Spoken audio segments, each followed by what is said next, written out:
2025 թվականին Սևան համայնքում կամավորության սկզբունքով մեկնարկեց մասնակցային բյուջետավորման գործընթացը, ինչի արդյունքում Սևան համայնքի Դդմաշեն բնակավայրում համայնքային բյուջեի միջոցներով իրականացվեցին խաղահրապարակի կառուցման աշխատանքներ։ Դդմաշեն բնակավայրի մանկական խաղահրապարակը կահավորվել է խաղամիջոցներով, տեղադրվել են նստարաններ։ Գործընթացի արդյունքում 2025-ին եւս մեկ ծրագիր մանկական խաղահրապարակի կառուցում Սևան համայնքի բյուջեի միջոցներով իրականացվեց Սևան քաղաքի Սայաթ-Նովա փողոցի թիվ 18-20 շենքերի հարակից տարածքում։ Այս նախաձեռնությունների արդյունքում, որոնք կյանքի են կոչվել բնակիչների առաջարկների շնորհիվ, դդմաշենցի եւ սևանցի փոքրիկները կունենան եւս մեկ ժամանցի վայր։ 2026 թվականին եւս մասնակցային բյուջետավորման գործընթացը հնարավորություն է ընձեռելու համայնքի տարբեր բնակավայրերում բնակիչների կողմից բարձրաձայնված եւ քվեարկության արդյունքներով ամենաշատ ձայները հավաքած ծրագրերը կյանքի կոչելու։ 2026 թվականին Սևան համայնքի մասնակցային բյուջետավորման գործընթացում բնակիչների ակտիվ քվեարկության արդյունքներով կիրականացվեն 4 ծրագրեր։ Հայաստանի Հանրապետության տարածքային կառավարման եւ ենթակառուցվածքների նախարարությունը համաձայնություն եւ հավանություն է տվել Սևան համայնքի մասնակցային բյուջետավորման գործընթացում քվեարկության արդյունքներով ամենաշատ ձայներ հավաքած եւ հաղթող ճանաչված այս 4 ծրագրերին։ Դդմաշեն բնակավայրում հարմարեցված տրանսպորտային կանգառներ եւ նստարաններ ծրագրով Դդմաշենի կենտրոնական փողոցի մայթերին կկառուցվեն 8 տրանսպորտային կանգառներ, կտեղադրվեն նստարաններ։ Ծրագրի աշխատանքների իրականացման ընդհանուր բյուջեն 16 միլիոն դրամ է, որից 10.7 միլիոն դրամը կհատկացվի Հայաստանի Հանրապետության պետական բյուջեից, 5.3 միլիոն դրամը Սևան համայնքի բյուջեից։ Մասնակցային բյուջետավորումը շատ լավ ծրագիր է, քանի որ այսպես ասենք, ծրագիր է լինում, որ կարող այդ պահին դու չես ներկայացնում, բայց համայնքի բնակիչը ինքը իր ծրագիրը առաջարկում է, ընդունվում է մեր կողմից, արդեն դրանից հետո կազմակերպվում են գործընթացները, քվեարկության փուլ, մինչև քվեարկությունը արդեն իրազեկման փուլ, հետո մասնակցությունով, քվեարկության արդյունքներով արդեն ամփոփվում է վերջնական ծրագիրը, արդեն կյանք է կոչվում։ Հիմա այս տարի ունենք այդ ծրագիրն արդեն հաղթած, ի շնորհիվ Դդմաշեն բնակավայրի բնակիչների փառք ու պատիվ այն մարդկանց, ովքեր շնորհիվ կյանքի կոչվեց այս ծրագիրը, ովքեր մասնակցեցին իրազեկման աշխատանքներին, մասնակցեցին նաև քվեարկությանը եւ արդյունքում մենք ունենալու ենք այս տարի Դդմաշեն բնակավայրում շատ գեղեցիկ նորաոճ հասարակական տրանսպորտի համար նախատեսված կանգառներ։ Մասնակցային, այսինքն բյուջետավորումը հնարավորություն է տալիս համայնքի բնակիչներին, որպեսզի իրենք առաջարկեն այնպիսի ծրագրեր, որոնք անհրաժեշտ են տվյալ համայնքին։ Եվ երկրորդ ծրագիրը որոշեցինք, որպեսզի կառուցենք բազմաֆունկցիոնալ կանգառներ, որից կօգտվեն համայնքի բոլոր բնակիչները, մեծահասակների համար շատ կարևոր ծրագիր է եւ նույնպես շատ մեծ ողջավորությամբ արդեն առաջին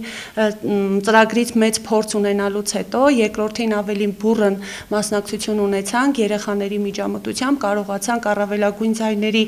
միջոցով հաղթանակ տանել։ Շնորհակալություն Սևան համայնքի ծրագրի յուրաքանչյուր մասնակիցներին մեզ այսպիսի հնարավորություն տալու համար։ Ծաղկունքում անհիշելի ժամանակներից չի եղել մշակույթի կենտրոն կամ երիտասարդների զբաղմունքի վայր։ Մասնակցային բյուջետավորման գործընթացի արդյունքում բնակավայրում մանկապարտեզի չգործող մասնաշենքում կվերանորոգեն այս տարածքները, որտեղ կհիմնեն երիտասարդության զբաղվածության կենտրոն։ Ծրագրի աշխատանքների իրականացման ընդհանուր բյուջեն 14 միլիոն դրամ է, որից 9.7 միլիոն դրամը կհատկացվի Հայաստանի Հանրապետության պետական բյուջեից, 4.3 միլիոն դրամը Սևան համայնքի բյուջեից։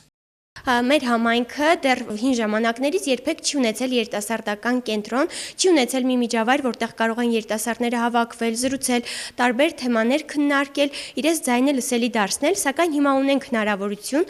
մասնակցային բյուջետավորման արդյունքում ունենք այդ հնարավորությունը ստեղծելու երիտասարդական կենտրոն, ինչի համար շնորհակալություն ենք հայտնում, այսինքն կստեղծվի մի միջավայր, որտեղ երիտասարդները կհավաքվեն, կզրուցեն, իրենց ձայնը լսելի կդարձնեն, կդառնան ակտիվ, այսպես ասած, ծրագրեր իրականացնողներ, մշակույթ կերտողներ, կդառնան իրենց համայնքի ձայնը եւ շատ շնորհակալ ենք նման հնարավորության համար։ Գեղամավան բնակավայրում առողջ եւ ակտիվ երիտասարդություն ծրագրով երիտասարդական կենտրոնի ստեղծման համար կվերանորոգվի տարածք։ Ծրագրի աշխատանքների իրականացման ընդհանուր բյուջեն 15 միլիոն դրամ է, որից 9.7 միլիոն դրամը կհատկացվի պետական բյուջեից, 5.3 միլիոն դրամը Սևան համայնքի բյուջեից։ Վարսեր բնակավայրում առողջ միջավայր ծրագրով կկառուցվի բազմաֆունկցիոնալ մարզադաշտ։ Ծրագրի աշխատանքների իրականացման ընդհանուր բյուջեն 15 միլիոն դրամ է, որից 9.7 միլիոն դրամը կհատկացվի պետական բյուջեից, 5.3 միլիոն դրամը Սևան համայնքի բյուջեից։ 2025 թվականին Սևան համայնքում իրականացվել է 2 ծրագիր, որի արդյունք համայնքային միջոցներով միայն, քանի որ կամավոր էր եւ առաջին անգամ էր համայնքը միացել, այս տարի արդեն ունեն կառավարության կողմից համաֆինանսավորում։ Համայնքային կառավարման մակարդակում մասնակցային բյուջետավորման կիրառումը ժողովրդավարության լավագույն դրսևորումներից մեկն է, քանի որ բնակիչներ իրենք այն ծրագրերը, որոնք ցանկանում են, որոնք ուզում են իրենց բնակավայրում լինի, կարող են ներկայացնել եւ որը կիրականացվի իրենց քվեարկության արդյունքում։ Այս տարի ներկայացվել էր 12 ծրագիր Սևան համայնքում, որից որ իրականացվելու է 4-ը, դրանք են հաղթահարել անցողիկ շեմերը։ Դդմաշեն բնակավայրում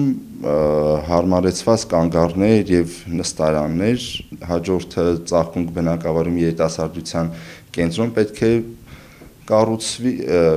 տարածքը ունենք, որտեղ որ պետք է վերանորոգվի եւ հարմարեցվի այդ նպատակի համար։ Գեղամավան բնակավայրում ունենալու են երիտասարդության, ինչու՞ միայն երիտասարդության, նաեւ մեծերի եւ փոքրերի համար մարզասրահ, նույնպես տարածքը կա գյուղում, պետք է վերանորոգվի, համալրվի մարզասարքերով։ Հաջորդ ծրագիրը Վարսերում է իրականացվելու, Վարսերանցյա տարել էր մասնակցել, սակայն չէր իրականացվել ծրագիրը, չէր հաղթահարել շեմը։ Այս տարի իրականացվելու է նաև Վարսերում, պետք է կառուցվի բազմաֆունկցիոնալ խաղահրապարակ։ Այս ծրագրերն ընդհանրապես գաղափար էին ու լավագույն ցանկություն, որոնք բնակավայրերի ակտիվ բնակիչների մասնակցության եւ քվեարկության արդյունքում դարձան հայտեր, ապա ճանաչվեցին հաղթող։ Այսօր արդեն արձանագրում ենք, որ հիշյալ հայտերը դարձել են կոնկրետ ծրագրեր, որոնք իրագործվելու են Սևան համայնքի կողմից առաջիկա ամիսներին։